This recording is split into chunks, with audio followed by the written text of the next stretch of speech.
Well, I'm very pleased to be here, and IONS is like my home base in the United States. It's a place where science and direct experience come together, and that's what I'm talking about this morning. This brings together two parts of my life, the research scientist part and the spiritual explorer part. My two recent books, Science and Spiritual Practices and Ways to Go Beyond and Why They Work, are both about spiritual practices that have been scientifically studied. They all have measurable scientific effects, and they're also ways towards spiritual experience. In each book, I discuss 7 different practices, so it's 14 altogether. This is not an exhaustive list by any means. And one of the points I want to make today is there are many different ways of doing spiritual practices, many different ways of forming a connection to the more than human realm of consciousness. Some suit people more than some people more than others. And the selection in my books and the ones I'm talking about today are all ones that I practice myself. So what I'm going to do is go through them briefly. But first, let me say that I think we're in a unique moment at the moment in history. In the Western world, there's a decline of traditional religion. In Britain, average church attendance of the average population that attends church on Sundays is now about 5%. In the US, it's much more, it's about 50%. But in most of Europe, there's been a collapse of traditional religion. Yet, there hasn't been a collapse of an interest in spirituality. In fact, there's a tremendous spiritual seeking going on. And at the same time, we have access to spiritual traditions from all over the world and all different traditional cultures. When I was a child, I'd never heard of yoga or meditation, for example. And now these are widespread the whole world over, having spread from India, where they originated. There's now something like 18 million Americans meditating, and probably more than that doing yoga. These practices are also being studied scientifically as never before, starting in the 1970s with studies of meditation. There have now been countless studies of these practices, looking at their effects on health, well-being, physiology, brain activity, and subjective experience. 2 enormous handbooks called the Handbooks of Religion and Health, published in the last 15 years, summarize thousands and thousands of papers in peer-reviewed journals. And the general message is clear. Carrying out religious or spiritual practices, on the whole, makes people happier, healthier, and live longer. They're good for you. The converse is presumably true. Not doing them makes you unhappier, unhealthier, and live shorter. Which is why I think militant atheism should come with a health warning.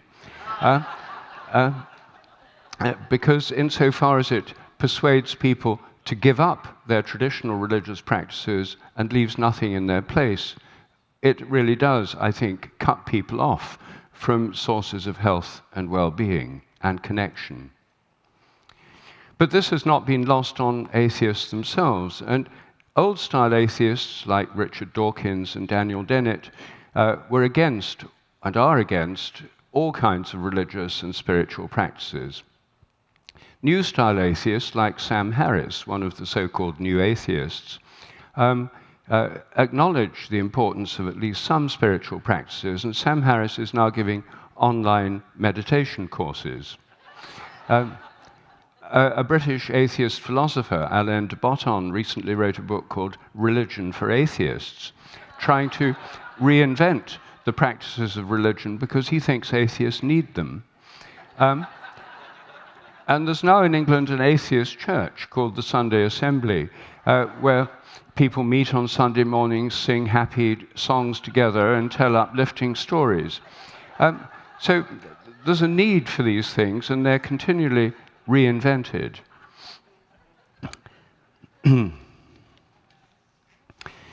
In my book, Science and Spiritual Practices, I discuss 7 practices, and the first what I want to mention is gratitude. All religions encourage gratitude. There are prayers and hymns of thanksgiving, all sorts of ways of giving thanks for the benefits that we receive in our lives. And this is one of the subjects that's been studied by positive psychologists. Positive psychologists who study what it is that makes people happy, as opposed to much of regular psychology, which is about what makes people miserable. Positive psychologists have found that happy people tend to be grateful people. So the critics then say, well, of course they're grateful. They're grateful because they're happy. But being scientists, they've done experiments to find out what comes first. And in experiments with groups of people who they have split groups into 3 subgroups, and one group writes down everything in the previous week that's made them unhappy and the hassles they've had to deal with. Another group writes a story about something that's happened, and the third group writes a list of things for which they feel grateful in the previous week. The people who've simply made a list of things for which they feel grateful are measurably happier for days afterwards. The practice of gratitude is something which actually makes you happier. I mean, this is now scientifically proven. For those of us who had parents or grandparents who told us to count our blessings, this would not come as news, but it's now scientifically proved. And now it's scientifically proved, an entire gratitude industry has sprung up, especially in the United States. Self-help books on how to be more grateful, expensive gratitude journals that you can buy blank pages to write your gratitude on. Well, you don't actually need to spend any money to be grateful. It's basically free. And in my books, I suggest for each practice 2 simple ways you can bring it into your own life. With gratitude, a very simple thing to do. It's a very traditional thing. Many of you will have done it as children. Some may still do it, is give thanks before meals. In our own family, we usually hold hands silently before we eat to create a pause where we can give thanks in our own way, or someone says a grace, usually me, or we sing one together as a chant, as a kind of a round, and the atmosphere completely changes when you start a meal like that. There's an awkward pause usually in most secular households before meals, and then somebody says something like, do start, it'll get cold, or bon appetit, or something. But it's actually, that pause is waiting for some kind of collective acknowledgement and opportunity to give thanks, silently or out loud. And that's a terribly simple way in which it can become part of one's daily life. Meditation is the spiritual practice that's been studied most. And there's now innumerable studies that show how it helps counteract depression, increases health and well-being, it helps people cope with the stress of life. In its original forms, in Hinduism, Buddhism, and in contemplative Christianity, and in Sufi meditation, it's about contacting the ground of consciousness itself, the divine. It's now, in its secularized form, a way of coping with the stresses of the modern world. There are lots of very secular books about it, like Ruby Wax's book, Frazzled, about how this can help you cope with a hectic life in New York or in other modern cities. And there's nothing wrong with that, and I think it's an enormous help to many people, it certainly is to me. But we have to remember its background is about something more profound. And you can do it whether or not you're worried about the more profound aspect. And I'll come back to that later.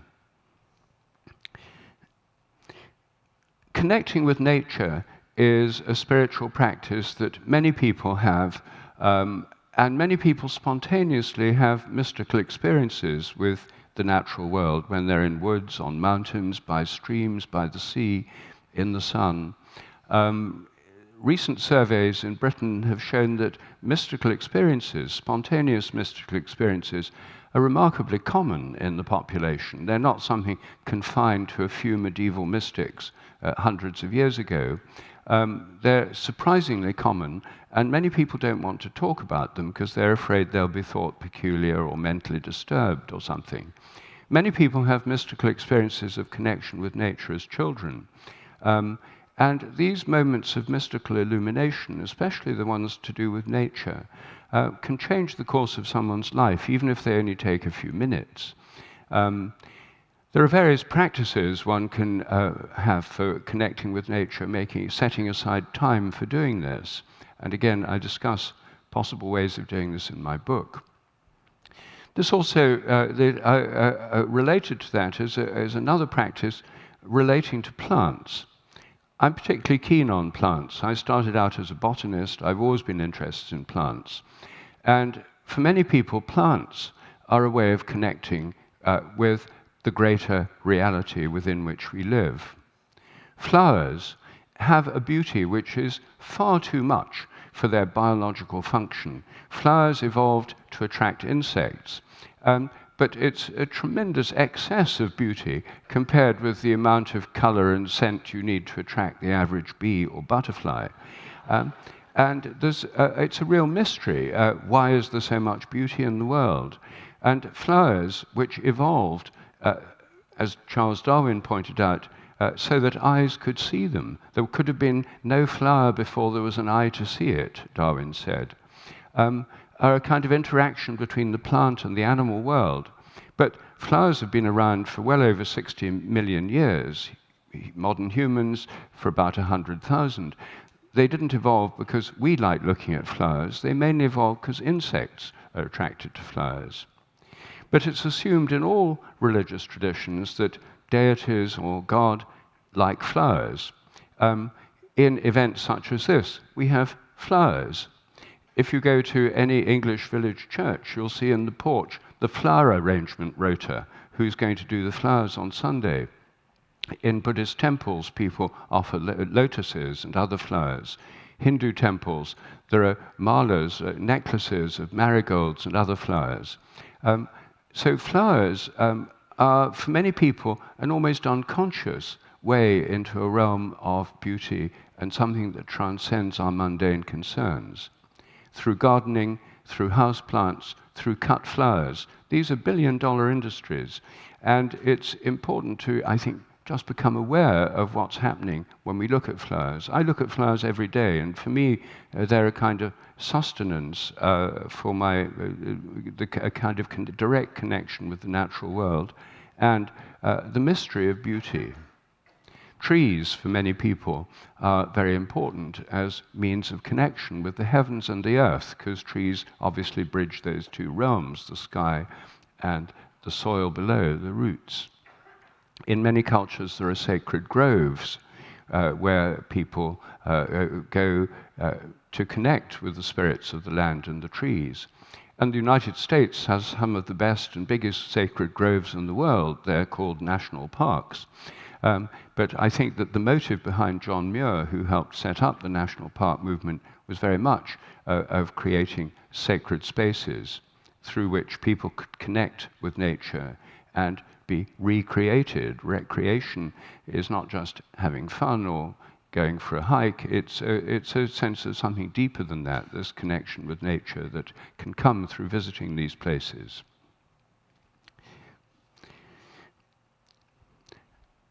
All religious and social traditions have rituals, and rituals are practices in which people enact a particular sequence of words, chants, gestures, movements, and so on. And through taking part in rituals, people are connected with each other who are taking part in it and with those who've done it before. Many religious rituals, and many secular rituals too, are rituals of remembrance. They reenact a primal act in the history of the social group, in the story of their origin. And through taking part in the ritual, people connect with the whole history of their group. In the United States, one of the major national rituals is the Thanksgiving dinner, which relates back to the first dinner of Thanksgiving of European settlers on the East Coast, giving thanks for surviving in this new world. And every year when Americans take part in this, they're coming together with other Americans, affirming their identity as Americans and connecting back to the first settlers from Europe who came here. So that's a national ritual. The Jewish Passover festival is a religious ritual that relates back to the first Passover in Egypt, just before the Jewish people started their journey out of bondage and slavery through the wilderness and to the Promised Land. The Christian Holy Communion is itself a Passover dinner, and when Christians celebrate it, as millions are doing as we speak, on Sunday morning and at other times in the Eucharist or the Mass, they're reenacting this Last Supper of Jesus with his disciples and participating in it, sharing that meal, becoming part of a Christian community, and linking to all those who've done it before them, right back to the first Last Supper. Rituals of this kind occur in all cultures. They all have rituals. All rituals are conservative. They tend to use languages that are archaic or no longer used. The Brahminic rituals of India use Sanskrit. The rituals of the Russian Orthodox Church use Old Slavonic. The rituals of the Coptic Church in Egypt use the ancient Egyptian language, the only form in which it still survives. So why is it that they're so conservative? I think that the hypothesis of morphic resonance sheds light on this. I don't have time to explain the whole hypothesis now, but very briefly, it's the idea that similar patterns of activity resonate across time with subsequent similar patterns of activity, creating a kind of collective memory. The so-called laws of nature are more like habits. Each species has a kind of collective memory through morphic resonance. And I think what's happening in rituals is that people are deliberately doing things in a similar way as possible to the way it's been done before, creating the very conditions for morphic resonance so that those who take part in the ritual now are connected across time with those who've done it before, which is exactly what people doing the rituals think they're doing. And I think that the morphic resonance helps to make this easier to understand, and easier to understand how rituals serve an important role in connecting us, not only with others in the present, but with the ancestors and those who've gone before. All traditional cultures acknowledge that this relation to the ancestors is important for the health of the whole social group. In the modern atomized, individualized world, a lot of people ignore the role of the ancestors and their predecessors. But I think it's very important to recognize that we depend upon them. We literally wouldn't be here without them. And to acknowledge them. And taking part in these rituals is part of that. Chanting and singing are also part of traditional social groups everywhere in the world. Contemporary, they're part of every religious tradition. Contemporary evolutionary psychology supposes that singing came first, before language. Before human groups were talking, they were singing together. And singing has the effect of unifying the social group. When you sing or chant, chanting being a simplified form of singing, shorter phrases, shorter words or sounds, then you come into resonance with other members of the group who are singing or chanting at the same time. You're breathing together, you're resonating with each other. And also through morphic resonance, and if you're using mantras or traditional songs, you're resonating with those who've done it before you, again, connecting you across time. This is an extraordinarily powerful way of connecting through communities and by chanting together. And my wife, Jill Peirce, has helped revive the power of group chant in her workshops, on the Inner Sound and Voice workshops. And I've seen many times how groups of people can be brought together in the present extremely rapidly through chanting together. And again, this is no news to every traditional religion. I mean, whether it's monks in Trappist monasteries chanting, whether it's the beautiful singing in choral evensong in English cathedrals, whether it's the chanting of the Quran or in Brahminic rituals in India, whether it's gospel choirs, whether it's community choirs in a secular context, all these things have the effect of bringing people together and connecting them. In the modern world, where many people have given up traditional practices, they don't sing. They don't sing together. It's probably the only culture in history where most people have not sung on a regular basis with others. But it's easy to get back into singing with others, either through religious services or through community choirs or through groups of friends singing together. Finally, in my book, Science and Spiritual Practices, I discuss pilgrimage. Pilgrimage is a spiritual practice found in every part of the world. I think in hunter-gatherer societies where there's an annual movement through the landscape, what the Australian Aborigines call songlines, they sing the story of the places, they revisit places with stories of particular significance. When people settled down in agricultural societies, I think this migratory or nomadic urge persisted, and people would go on pilgrimages to sacred centers. Places like Stonehenge in England were not in the middle of cities. They were ceremonial centers where people would gather at the solstice and at other times of the year. They'd go on the journey there, they'd celebrate together, and then they'd go back home. And that's a kind of prototypic pilgrimage. Muslims go to Mecca, Hindus go to many different kinds of temples, Jewish people go to Jerusalem and other holy places, and Christians have many places of pilgrimage. Medieval Europe was crisscrossed with pilgrimage routes. England had many of them. The great pilgrimage to Canterbury was the most famous, and Chaucer's Canterbury Tales, one of the first books in English literature, is about stories pilgrims told each other on the way to Canterbury. There were many other shrines, the Shrine of the Black Madonna at Walsingham in Norfolk, and countless other places of pilgrimage all over Europe.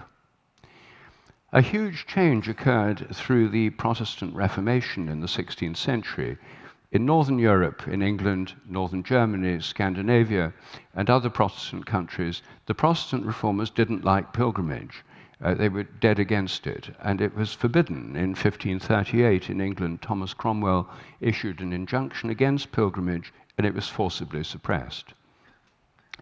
And this meant a huge change in the culture of Protestant countries. No longer were there sacred places to which you go on a sacred journey. It changed the relationship to the land, to history, and to sacred places. And it left a great void in the soul of the British and other Protestant countries, which is why I think after a few generations, the English invented tourism. I think tourism is best seen as a form of secularized pilgrimage. Tourists still go to the great holy places, the temples of Egypt and India, the great cathedrals of Europe, the great holy places of the ancient world. But when they get there, they can't say a prayer or make an offering because they're pretending to be modern Enlightenment type people whose primary interest is art history. So, and instead of receiving a blessing, all they can do is take photos. So I think actually tourism is frustrated pilgrimage. And one of the simplest paradigm shifts is to turn tourism back into pilgrimage, to go with an intention when you visit a holy place. I myself learned when I was living in India, which I did for 7 years, that it's important to make that place the center. So you circumambulate it, you walk round it. Indians do it clockwise, Muslims do it anti-clockwise at Mecca, so there's different methods. But by walking around it, you make it a center, and then you go in. And sacred places are typically places that link heaven and earth. They often have vertical structures, megaliths, obelisks, spires, towers, minarets, and so on. And they're literally places that connect heaven and earth because these tall structures attract lightning. It's why they've all got lightning conductors now. They channel in lightning, so the energy of the heavens, literally of the heavens, from the solar wind, ultimately, is channeled into the ground over and over again in those places. And people go to holy places to connect with a place that connects heaven and earth, where there's this vertical dimension. Pilgrimage is undergoing a remarkable revival in Europe at the moment. Many of you will have heard of, or some of you may have been on the pilgrimage to Santiago de Compostela in Spain. And when it was revived in the 1980s, about 1,000 people walked there. Last year, 300,000 walked to Santiago. And this has had a knock-on effect all over Europe. There's been a revival of pilgrimages in Scandinavia, in Germany, in Catholic countries where they've always had them. They've taken on a new lease of life. And in England, there's a revival of pilgrimage being catalyzed by the British Pilgrimage Trust, of which I'm a patron, which is reopening the ancient footpath pilgrimages to the great holy places of England. I go on one every year with a teenage godson of mine. I hit on this idea when he was 14. I've stopped giving people stuff for presents because most people have got too much stuff. I now give experiences. And I couldn't think what to give him when he was 14 for his birthday, which is in June. And then I hit on the idea of a pilgrimage. I said to him, my offer is this. We take the train to a village about 8 miles from Canterbury. We walk through, on footpaths, through fields, meadows, orchards, woods. We go to an ancient healing well, the Black Prince's Well. We walk into Canterbury. We circumambulate the cathedral. We go with an intention, light candles at the shrine. Then we have tea, and then we go to choral evensong, and then we take the train home. Would you like to do that? Without hesitation, he said yes. And we did it, and it was a blissful day, absolutely blissful day, and it turned out to be a really successful formula. When he was 15, we did this to Ely Cathedral. When he was 16, to Lincoln Cathedral. 17, Wells Cathedral. 18, Winchester. And this year, when he's 19, we went to Chichester Cathedral. Each of these walks, going through the countryside, connecting with the natural world, connecting with the history of the place, the transcendent power of that place, is incredibly powerful practice, much more so than just going for a walk. In the Americas, the Spanish, who believed in pilgrimage and holy places, didn't deny that there were holy places in the New World. They just wanted them to be Christian. So they Christianized them. And the Shrine of Our Lady of Guadalupe in Mexico, for example, is now visited by many millions of pilgrims every year.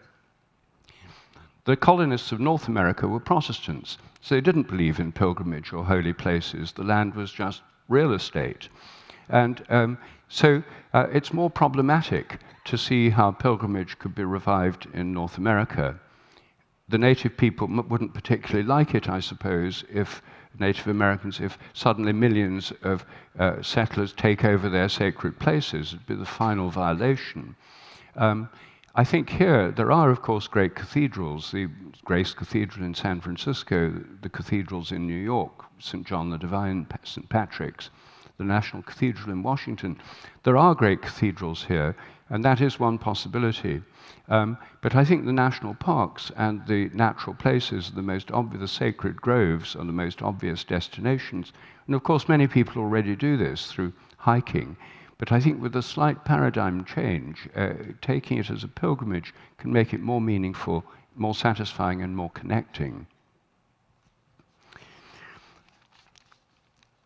In my book, Ways to Go Beyond and Why They Work, I deal with a further 7 practices, the first of which is sports.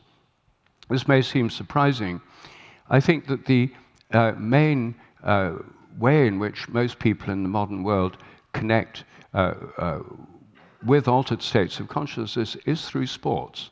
Sports bring you completely into the present. As an American friend of mine said, who was very engaged in business, he couldn't stop thinking, he couldn't sleep, he was thinking so much. Meditation didn't work. But he was also a rock climber, and by the time he was 50 feet up a rock face, he said he was totally in the present. If you're skiing downhill at 60 miles an hour, you're totally in the present. If you're in the middle of a football game, you're totally in the present. So sports are one way in which people can come completely in the present, shutting down the default mode network, that kind of internal dialogue region of the brain, and becoming completely present. And it often has a sense of being in the flow, a great kind of sense of spiritual connection. Michael Murphy, who co-founded the Esalen Institute, wrote a book called The Psychic Side of Sports, but also about the spiritual side of sports. His book, Golf in the Kingdom, is a kind of classic among golfers because it deals with the spiritual side of golf. I also talk about learning from animals as a spiritual practice. They don't have the problem of an internal dialogue. They're in the present anyway, and if there's a cat purring in your lap, you can come into the present by actually just coming into resonance with that cat. It's not going anywhere. It's very happy to be in the present. And animals can help us bring us into the present, which is the reason, I think, why so many people like keeping animals. More than 50% of households in the US have domestic animals. Fasting is a traditional practice which I think is of great value. I do it myself every year during Holy Week for 3 or 4 days, sometimes a week, just water and tea. It's very beneficial spiritually and physically. It's not for everyone. If you've got health conditions, anorexia, etc., it's not the right thing to do. But I think for most people, it's probably the simplest, cheapest. In fact, it's free. In fact, it's more than free. You save money. An incredibly good way of improving spiritual and mental health, gives great mental clarity, more vivid dreams, and causes changes in neurotransmitter levels in the brain. Psychedelics and cannabis, I think, can lead to spiritual openings for many people. They did for me. And there's in England now a small underground group called Cathedrals on Cannabis, in which people enter these great sacred spaces in an altered state of consciousness and find it enormously helpful as a way of connecting.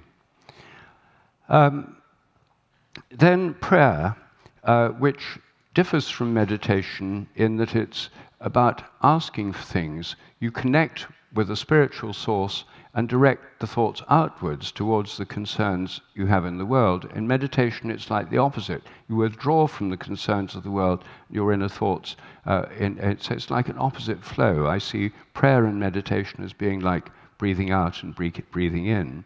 I myself do both. I meditate in the mornings, pray in the evenings. Holy days and festivals are a way of celebrating together in all traditions. And finally, I deal with being kind.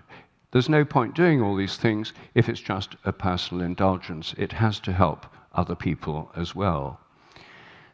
I think all of us can benefit from spiritual practice, and I'm sure everyone in this room has their own selection. But my message really is that there's more that you might like to try, and different ones work better for some people rather than others. And it's not either or.